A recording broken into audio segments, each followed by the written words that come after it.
سرائی آپ نے سماعت فرمائی، کلام مقدس کی تلاوت سماعت فرمائی۔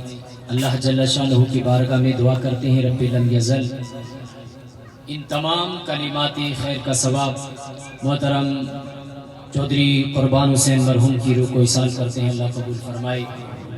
جملہ الواحدین کو، ان کے بیٹے کو، ان کے بھائیوں کو، جملہ خاندان والوں کو اللہ صبر جمیل عطا فرمائے اور ان کی طرف سے کی ہوئی اس کاوش کو مرحوم کی حق میں قبول فرما کر ان کے درجات میں بلندیاں فرمائے۔ وقت انتہائی مختصر ہے، 4-5 منٹ آپ کے لوں گا، توجہ میری طرف رکھیے گا۔ حقوق دو طرح کی ہوتی ہیں، ایک حقوق اللہ اور ایک حقوق العباد، توجہ رکھیے گا۔ حقوق اللہ ہے نماز، زکوٰۃ، خیرات، عبادات، یہ حقوق اللہ کے اندر آتے ہیں۔ ہم اللہ کی بارگاہ میں جھکتے ہیں، ذکر اذکار کرتے ہیں، عبادت کرتے ہیں، روزہ رکھتے ہیں، زکوٰۃ، حج، یہ سارے معاملات یہ حقوق اللہ کے اندر شامل ہوتے ہیں۔ اب یہ خالق کائنات کی مرضی، وہ اپنے فضل اور کرم کرتے ہوئے ان کو قبول فرمائے یا نہ فرمائے، توجہ رکھیے گا۔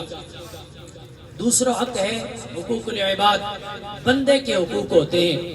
اب ان کے اندر کیا کرنا ہوتا ہے، یہ اس وقت تک رب ذوالجلال معاف نہیں فرماتا جب تک کہ بندہ اس حق کو معاف نہ فرما دے۔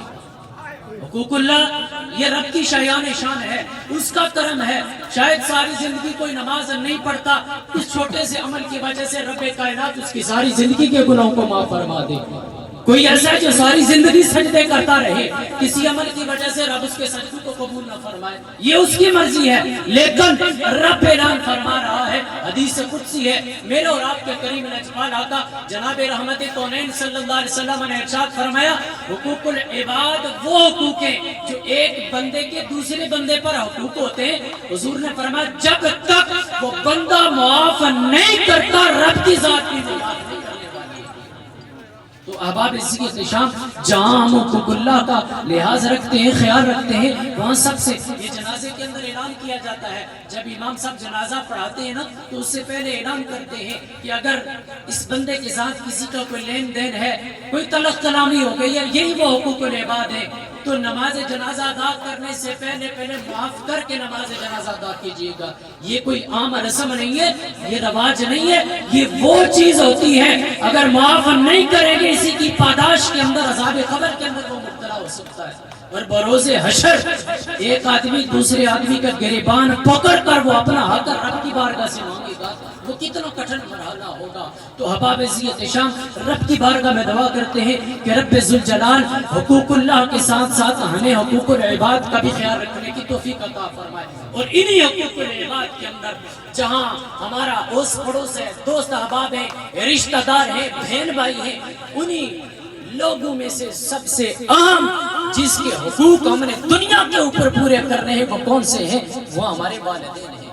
محبت سے کہہ دیجیے سبحان اللہ، وہ ہمارے والدین ہیں، ان کے حوالے سے سب سے اہم حقوق، اور یہ رب کائنات نے ہمیں ترتیب بتا دی ہے۔ حضور علیہ السلام کی بارگاہ میں صحابہ کرام عرض کرنے لگے، یا رسول اللہ ہم اپنا مال کہاں خرچ کریں؟ اب اٹھو رب کا قرآن، رب کائنات نے آیہ مقدسہ نازل فرما دی، یسألونک ماذا ينفقون قل ما انفقتم من خیر فللوالدین، کہ اے حبیب کبریا آپ کی بارگاہ میں آ کر نا یہ لوگ پوچھتے ہیں، سوال کرتے ہیں، یہ پیسے والے ہم اپنا روپیہ پیسہ کہاں خرچ کریں؟ سونیا اپنی زبان سے انہیں فرما دیجئے، ما انفقتم من خیر فللوالدین۔ اب توجہ رکھیے گا، قرآن کا اسلوب دیکھیے گا، قرآن نے ان خرچ کرنے کی وجہ سے جو مال خرچ کیا جا رہا ہے اس کا پہلا مصرف، اس کی پہلی جگہ اللہ رب العزت نے جو بتائی ہے وہ والدین بتائی ہے۔ اپنا مال اگر سب سے پہلے بہترین جگہ پہ خرچ کرنا ہے فللوالدین، سب سے پہلے تمہارے والدین، والاقربین بعد میں ہے، رشتہ دار بعد میں ہے، یتیم مسکین سارے کے ہیں بعد میں۔ رب نے بھی بتا دیا اگر تیرے مال کا سب سے زیادہ مستحق ہے، اگر تو چاہتا ہے کہ بہترین جگہ پہ مال خرچ کروں تو وہ تیرے والدین گھر کے اندر موجود ہیں۔ ان پہ خرچ کر، بہترین جگہ ہے۔ اور اگر تو چاہتا ہے کہ میرا سب سے بہترین مال ہو جس پہ میں فخر کر سکوں، جس پہ میں ناز کر سکوں کہ میری زندگی کے اندر یہ میری سب سے بہترین دولت ہے، تو رب فرما رہا ہے وہی دولت ہے جو تو نے اپنے والدین پہ خرچ کی ہے۔ تو احباب عزیزِ شام، اللہ کی بارگاہ میں دعا کرتے ہیں ہم جتنے کے والدین زندہ ہیں ہمیں اپنی دولت اپنے والدین پہ خرچ کرنے کی توفیق رفیق عطا فرمائے، اور دن کی دنیا سے چلے گئے مالک کائنات حضور کے والدین کے تصدق میں ان کی کامل بخشش فرمائے۔ گرامی قدر احباب، والدین کا رتبہ کائنات کے اندر بڑا اہم ہے، اسی لیے میرے رب کائنات نے اعلان فرمایا وَقَضَىٰ رَبُّكَ أَلَّا تَعْبُدُوا إِلَّا إِيَّاهُ وَبِالْوَالِدَيْنِ إِحْسَانًا۔ اپنی عبادت کے فوراً بعد فرمایا اپنے والدین کے ساتھ احسان کرو، اسی لیے کہ رب نے فرمایا میں تمہارے سجدوں کو شرف قبول اس لیے عطا فرماؤں گا جب تمہارے والدین تم پہ زندہ راضی ہوں گے۔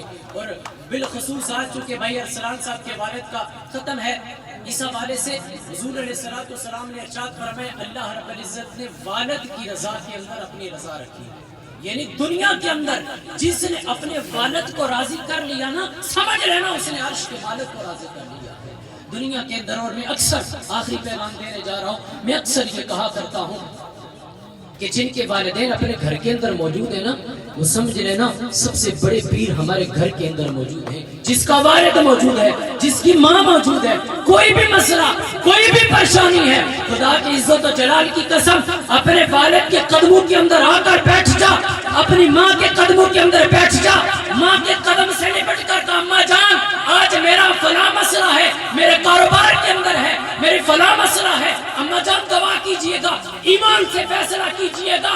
اگر وہ ماں اپنے لخت جگر کے لیے دعا کے لیے ہاتھ اٹھائے گی کہ رب دعا قبول نہیں کرے گا، وہ بوڑھا باپ اپنے بیٹے کے لیے دعا کے لیے ہاتھ اٹھائے گا، کیا رب کائنات اس کی دعا کو قبول نہیں کرے گا؟ اور اکثر میں کہا کرتا ہوں کہ یہ شریعت مطہرہ نے نا پیر کی دعا کی قبولیت کے لیے کنڈیشن لگائی ہے، وہ شریعت کا پابند ہونا چاہیے، وہ نمازی ہونا چاہیے، وہ روزہ دار ہونا چاہیے، وہ شریعت مطہرہ پر پابندی کرنے والا ہونا چاہیے، لیکن والدین جیسی وہ عظیم نعمت ہے جس کی دعا کی قبولیت کے لیے رب نے کنڈیشنز بھی نہیں لگائی ہے۔ والد جیسا بھی ہے، گناہگار بھی ہے، اپنی اولاد کے لیے سب سے بڑا پیر ہے، وہ اپنے خود تو گناہگار ہے لیکن اولاد کے لیے جب جب دعا کے لیے ہاتھ اٹھائے گا عرش کا مالک تب تب کرم کرے گا۔ رب کائنات کی بارگاہ میں دعا کرتے ہیں رب ذوالجلال ہمیں اپنے والدین کا ادب و احترام اور خدمت کرنے کی توفیق عطا فرمائے، اور آج بالخصوص چودھری قربان حسین مرحوم کی رب کائنات کامل بخشش فرما کر جنت میں مقام اعلیٰ عرفہ عطا فرمائے۔ وما توفیق الا باللہ۔ تمام آباب کھڑے جو درود و سلام کے لیے۔ مصطفیٰ جان رحمت